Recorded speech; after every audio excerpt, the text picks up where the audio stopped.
Assalamualaikum. Saya Muhammad Iman bin Muhammad Zaki selaku Warden Tagging dan Pemeliharaan di Babi Luar. Jadi sekarang ni kita dekat kandang 3 dengan kandang 4. Apa yang saya nak cerita dekat sini adalah pasal mengawan lah. Jadi dekat kandang 3 dan 4 ni kita ada 8 petak mengawan. Macam dalam petak yang saya duduk ni adalah petak mengawan yang dengan izin 20 hingga 25 ekor betina dan 1 ekor jantan. Kalau yang ini adalah baka mahir 20 lah, dan bapa dia pun sebagai bapa. Kita akan mengawalkan baka yang sama.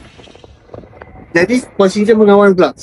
Prosedur mengawan, kita akan mengawankan seekor jantan dengan 20 hingga 25 ekor betina dalam satu petak selama 42 hari. Selepas 42 hari mengawan, bapa kandang akan direhatkan selama 2 minggu. Jadi dalam tempoh bapa kandang rehat tu, kita akan naikkan balik dia punya energi, dia punya tenaga. Kita akan bagi dia suplemen lah, sebab dia mengawat pada sesi berikutnya.